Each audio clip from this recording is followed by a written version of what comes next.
और चलिए सीधा रुख कर लेते हैं चंडीगढ़ का, जहां इस वक्त हरियाणा के deputy CM Dushyant Chautala press conference कर रहे हैं।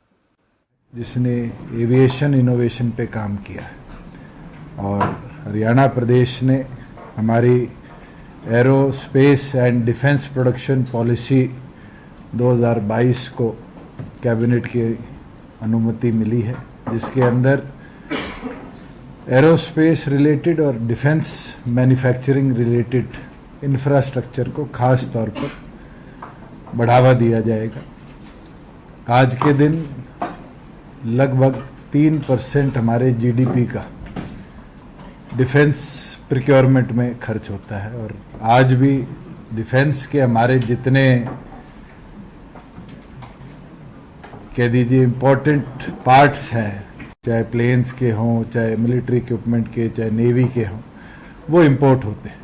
और पिछले दिनों हमने यूक्रेन और रशिया में जो क्राइसिस देखे हैं उसको सब्स्टिट्यूट करना प्रधानमंत्री का भी सपना है और उनने भी आत्मनिर्भर भारत के माध्यम से हमेशा ये कहा है कि डिफेंस प्रोडक्शन अगर हमारे खुद के देश में हो तो सेल्फ डिपेंडेंसी बढ़ेगी और दूसरों पे डिपेंडेंसी जो है वो कम होगी।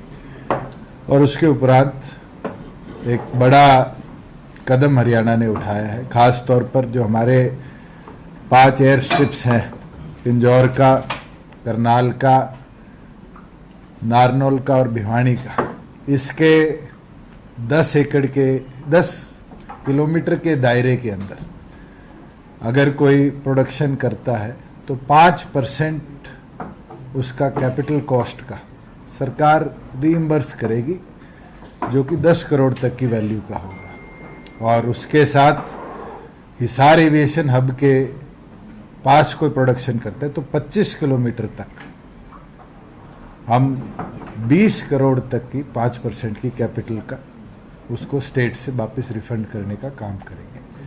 उसके साथ जो हमारे बी, सी, डी ब्लॉक्स हैं उसके अंदर भी SGST का बी के अंदर 50, 75 सी के अंदर और डी ब्लॉक के अंदर कोई अगर डिफेंस और एरोस्पेस मैन्युफैक्चरिंग के ऊपर काम करता है तो 100% तक का SGST का 6 साल, 8 साल और 10 साल तक का हम रिफंड करने का काम करेंगे। सबसे इम्पॉर्टेंट चीज़ जो है कि आज पूरे दुनिया ड्रोन्स के ऊपर काम कर रही है और हरियाणा भी उसको बढ़ावा देने के लिए कदम उठा रहा है और हमारा टारगेट है कि अगले 5 साल के अंदर अंदर हम हिसार एविएशन हब के साथ साथ एविएशन मैन्युफैक्चरिंग, खास तौर पर ड्रोन मैन्युफैक्चरिंग के ऊपर फोकस कर काम करेंगे।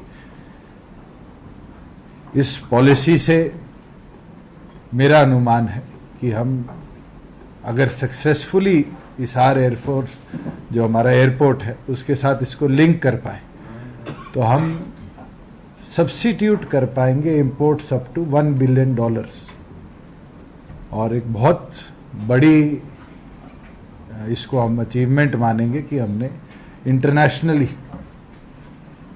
एक एविएशन रिलेटेड डाइवर्सिफिकेशन हरियाणा की धरा पर लाने का काम किया है।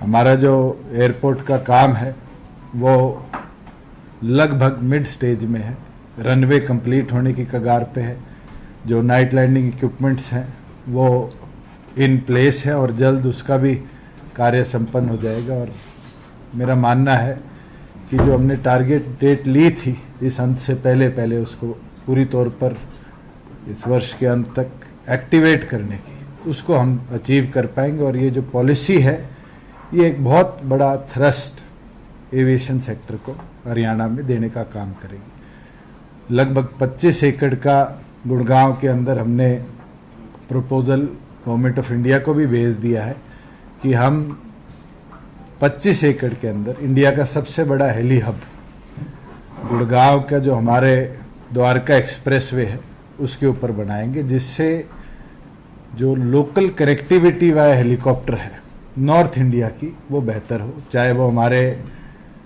4 धाम कनेक्टिविटी हो, चाहे वो बिजनेस टू बिजनेस कनेक्टिविटी हो। और जैसे जैसे इंदिरा गांधी इंटरनेशनल एयरपोर्ट की आज के दिन हम देख रहे हैं कि क्लॉगिंग बढ़ रही है, जेवर के ऊपर भी केंद्र सरकार का फोकस है। हेलीकॉप्टर्स के लिए एनसीआर रीजन का हब गुरुग्राम में हम बनाने का काम करेंगे। हमारी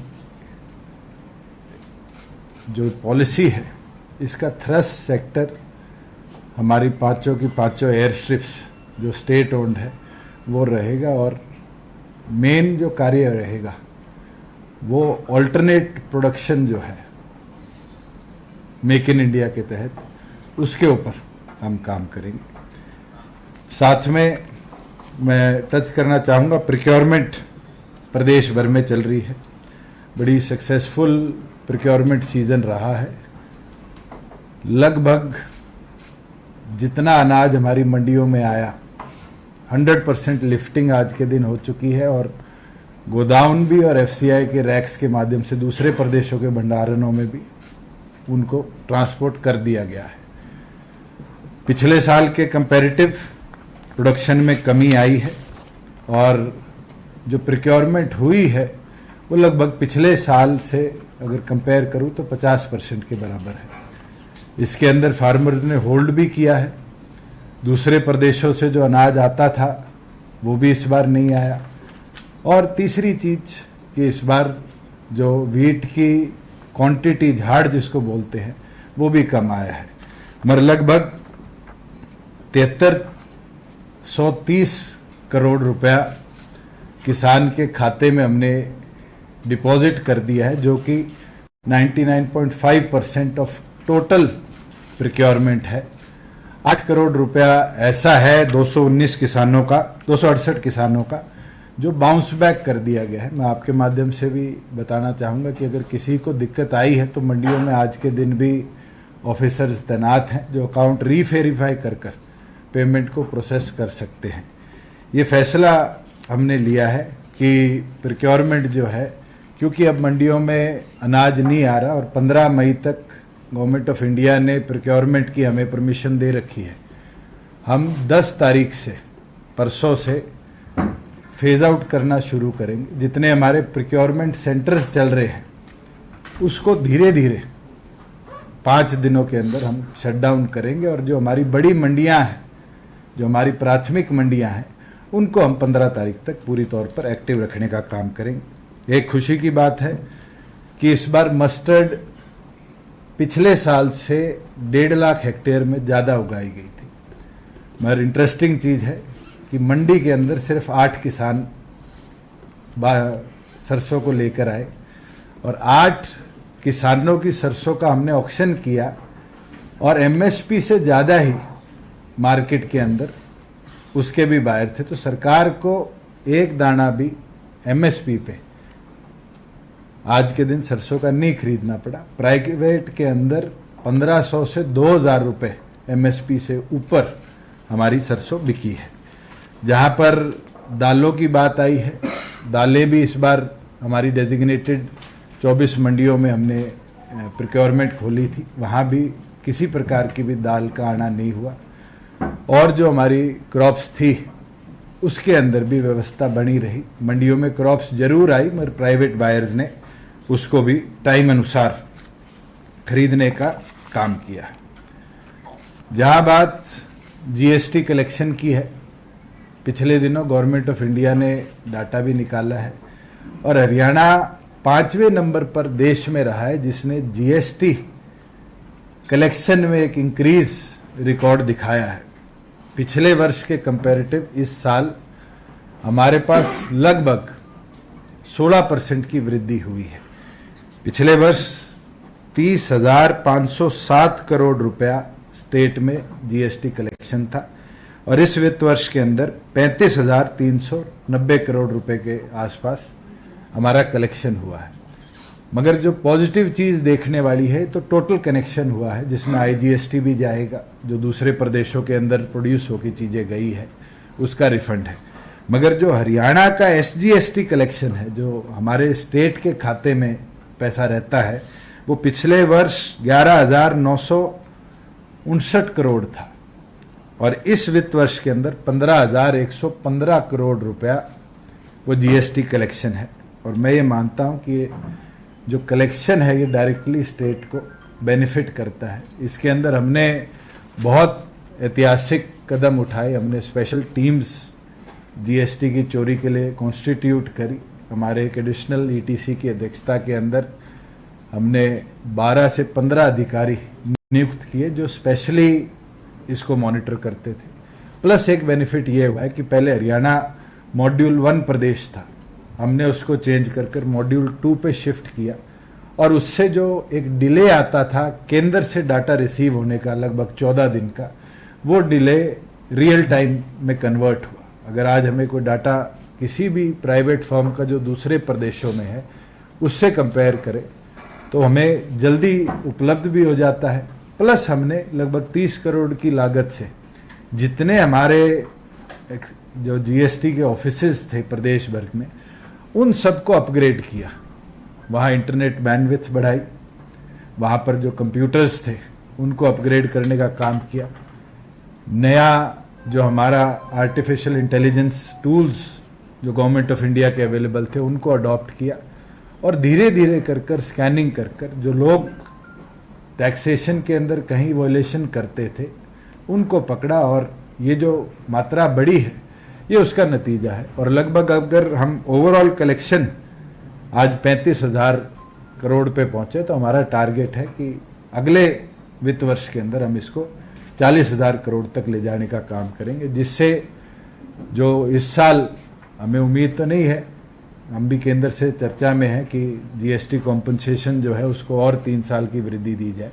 मगर जब जीएसटी बना था तो कॉम्पनसेशन सेस 5 साल के लिए था। अगर वो नहीं बढ़ता तो हम सेल्फ डिपेंडेंसी की और बढ़ने का काम करेंगे। साथ में एक निर्णय और लिया है कि हमारे सारे जो ऑफिसर्स आज डील करते हैं ईटीओ एईटीओ लेवल पर टैक्सेशन को, उनको भी हम गवर्नमेंट ऑफ यूनाइटेड किंगडम की मदद से एक स्पेशल ट्रेनिंग कैंप उन ऑफिसर्स का लगाएंगे जो कि 2 अलग अलग जगह चलेगा, हिपा के अंदर और हमारे यहाँ ट्राई सिटी रीजन के अंदर जहाँ भी हमें इंस्टीट्यूट मिलेगा, जहाँ की यूनाइटेड किंगडम के ऑफिसर्स आकर, क्योंकि जीएसटी उनके पुराना प्लेस था, वो आकर हमारे ऑफिसर्स के साथ चर्चा भी करेंगे, उनको इक्विप और ट्रेन भी करेंगे समय अनुसार अपग्रेडेशन के अंदर कि आज जीएसटी को और कैसे हम मॉनिटर करें, कैसे टैक्स की जो इवेजन है उसको रोकने का काम करेंगे। साथ में हमने जो गवर्नमेंट ऑफ इंडिया के जीएसटीएन के नए आर्टिफिशियल इंटेलिजेंस टूल्स अवेलेबल हैं उनको भी इंडक्ट करने का निर्णय किया है और जल्द उन टूल्स को भी हम प्रदेश के अंदर लाने का काम करेंगे। पिछले कैबिनेट के अंदर हमारी 2022-23 की एक्साइज पॉलिसी भी आई है और आप सब ने उसको देखा भी समझा भी कि हमने पिछले 2 वर्ष में क्या क्या ऐतिहासिक कदम उठाए जिससे हम लीकेज बोल सकते हैं जो होती थी उसको रोक पाए और हमारा रेवेन्यू बढ़ा। आज के दिन जो लास्ट ईयर हम लगभग 6400 करोड़ पे थे उसको हमने इस साल 7938 करोड़ पे पहुंचाने का काम किया, जो कि अपने आप में एक रिकॉर्ड है। और इस साल का हमने टारगेट लिया है कि हम उसको भी बढ़ाकर 9200 करोड़ तक ले जाने का काम करेंगे। इसके अंदर क्योंकि दिल्ली की पॉलिसी पिछले दिन आई थी और उनने रेट्स में बहुत स्लैशिंग करी थी, हमें जरूर ड्यूटीज़ कम करनी पड़ी, रेट्स कम करने पड़े, मगर प्रदेश के अंदर हमने 100 वेंड्स कम करने का भी निर्णय लिया। जिन गांव के हमारे पास पिछले साल प्रस्ताव आए थे जब सरपंच मौजूद थे या जिन गांव ने ग्राम सभा करके आज हमें भेजा है, उन गांव के अंदर भी हम वेंड्स को बंद रखने का काम करेंगे और उसके साथ साथ नई टेक्नोलॉजी का उपयोग करेंगे। लास्ट ईयर जैसे पॉलिसी का एक पार्ट था जो बड़ा इम्पोर्टेंट था कि हम डिस्टिलरीज के अंदर सीसीटीवी कैमरा लगाएंगे। मैं आपको शेयर कर सकता हूं कि हमारी तमाम डिस्टिलरीज, तमाम बॉटलिंग प्लांट्स, तमाम जो वेयर हाउसेज हैं L1 और L13 उनके अंदर सीसीटीवी कैमराज आज इंस्टॉल्ड हैं। 24 आवर मॉनिटरिंग हेड ऑफिस तक हम कर सकते हैं।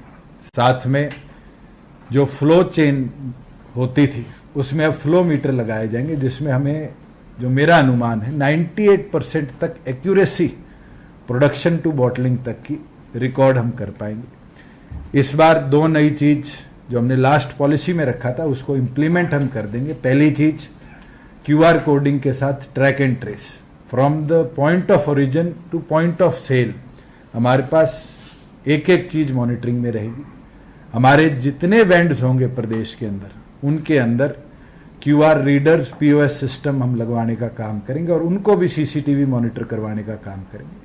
प्लस जितने हमारे आगे बार्स हैं, रेस्टोरेंट्स हैं, जो लाइसेंसीज हैं हमारे, उनको भी POS सिस्टम के साथ कनेक्ट करेंगे कि उनका डाटा भी हमारे ऑफिस में रियल टाइम रिकॉर्ड रहे और कहीं कोई इलीगल सेल होती है तो उसको तुरंत हम मॉनिटर कर पाएंगे। साथ में हमने एक टारगेट लिया है कि जितनी हमारे लेबल्स थे उनको अगर कहीं भी कोई डिफ़ॉल्ट नहीं है तो उनको ऑटो रिन्यूअल की ओर लेके जा रहे हैं, जो ईज ऑफ डूइंग बिजनेस के अंदर एक बहुत बड़ी डिमांड लंबे समय थी।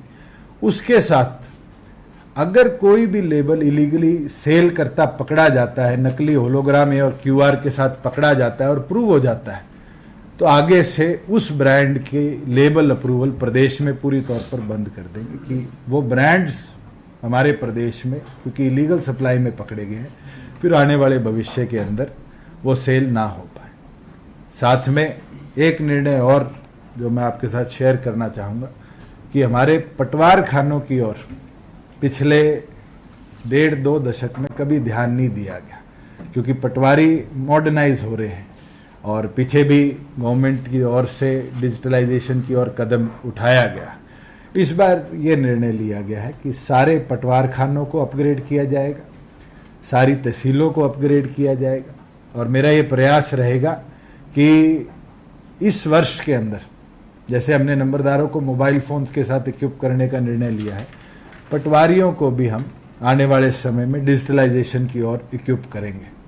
पहला कदम उसमें ऑलरेडी उठाया गया है और इस फसल जो अगली आएगी उसमें हम इम्प्लीमेंट कर देंगे कि अगर फसल खराबा होता है तो फसल खराबे के अंदर किसान को भी रिपोर्टिंग की पावर मिलेगी और वो डिजिटली मिलेगी कि वो अपने मोबाइल से GPS कोऑर्डिनेट्स को कोऑर्डिनेट करता हुआ अपनी फसल खराबे की रिपोर्ट को अपलोड कर देगा और अपलोड करने के उपरांत पटवारी को भी हम डिजिटली अपग्रेड करेंगे, चाहे टैब्स के या मोबाइल सॉफ्टवेयर के माध्यम से, कि वो भी उस फील्ड में जाकर उसको रीवेरीफाई करेगा। जो पहले कंप्लेंट आती थी कि भी पटवारी विजिट नहीं करते, वो कंप्लेंट फिर ऑटोमेटिक मोड पे आकर ख़त्म हो जाएंगी। दूसरी चीज़ है कि जो अब रिकॉर्ड है, पिछले दिनों हमने आपके साथ साझा किया था कि लैंड रिकॉर्ड हमने सारा डिजिटलाइज कर दिया है। हमारा प्रयास रहेगा कि पंचायत रिकॉर्ड और पटवार रिकॉर्ड उसको भी अब हम डिजिटल फॉर्म में ले जाने का काम करेंगे। जैसे इस कैबिनेट के अंदर एक और ऐतिहासिक निर्णय लिया गया कि इंजीनियरिंग वर्क्स के लिए हमने PWDO की ओर से कॉमन पोर्टल बनाया है, जिसमें 28 विभागों ने अपनी सहमति दे दी और 28 विभागों के अब जितने भी रजिस्ट्रेशन ऑफ, चाहे वो कॉन्ट्रैक्टर्स हों, उसके साथ साथ जितने भी हमारे प्रोजेक्ट्स हैं, उनकी कॉमन टेंडरिंग का एक सिस्टम बन जाएगा कि वो एक कॉमन पोर्टल पर टेंडर होगा जिसको गवर्नमेंट देख पाएगी। उसी तरीके से हम रेवेन्यू को भी एक कॉमन पोर्टल पे ले जाने का काम कर रहे हैं, चाहे वो डिजास्टर पार्ट हो, चाहे वो रेवेन्यू रिकॉर्डिंग का पार्ट हो, कि आने वाले समय में ये सारा भी कंसोलिडेटेड तरीके से मॉनिटर एक जगह से समय अनुसार हो जाए, डिप्टी कमिश्नर लेवल पर भी इसकी प्रॉपर मॉनिटरिंग हो पाए। और आज अगर किसी गांव का रिकॉर्ड हमने मंगाना है तो उसके अंदर हमें हफ्तों लग जाते हैं कि नीचे से ऊपर रिपोर्ट आने में। जब ये डिजिटलाइज हो जाएगा तो with in minutes head office level तक भी वो सारा मामला रेगुलरली हम मेंटेन भी कर पाएंगे, रिकॉर्ड भी कर पाएंगे और ऑब्जर्व भी कर पाएंगे। और इससे मुझे लगता है आम जनता को भी बहुत सहूलियत आने वाले समय में हम देने का काम करेंगे। साथ में जो हमारी पंचायतें हैं, बड़ी खुशी की बात है कि माननीय हाई कोर्ट ने पिछले दिनों निर्णय दिया और जो हमने अमेंडमेंट्स 2020 में करी थी उसको स्टे ना करते हुए परमिशन दी है।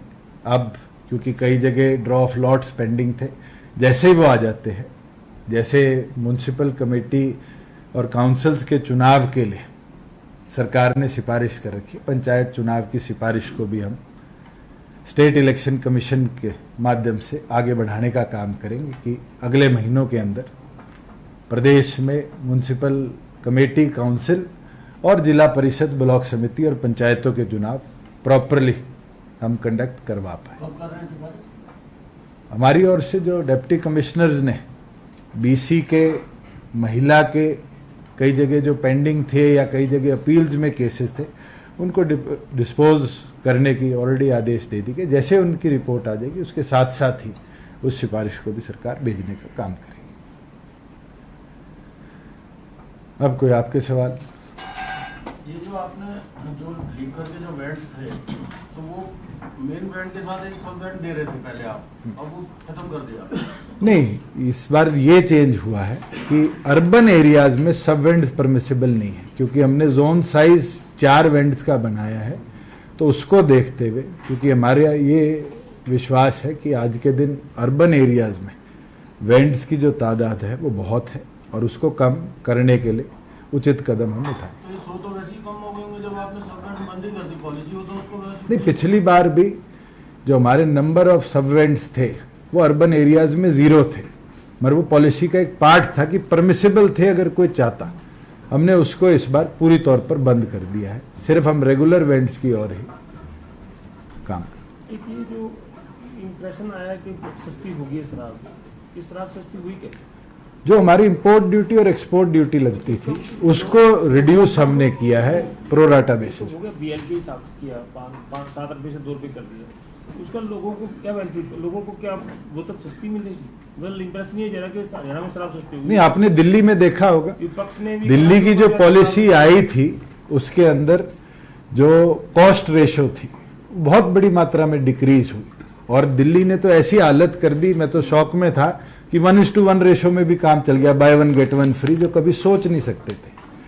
हमने उस और काम नहीं किया, हमने इंपोर्ट कॉस्ट कम किया है।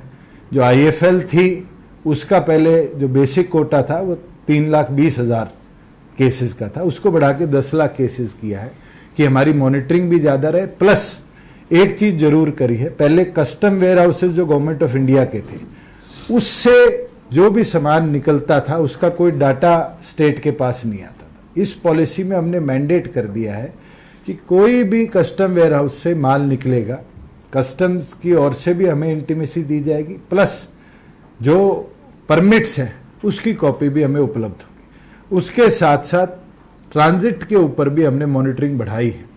बहुत सी ऐसी अल्कोहल थी जो परमिट छत्तीसगढ़ का कटता था और वो डंप होती होती प्रदेशों के अंदर उतरती 2-3 प्रदेशों को क्रॉस करती थी।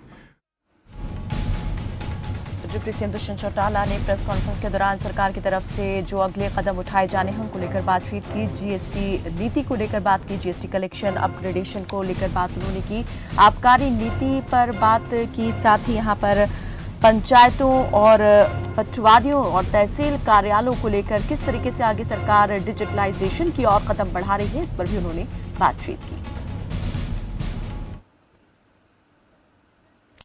चलिए, बुलेटिन में फिलहाल बस इतना ही, दीजिए इजाजत, नमस्कार। आप देख रहे हैं खबर फास्ट, तेज खबर।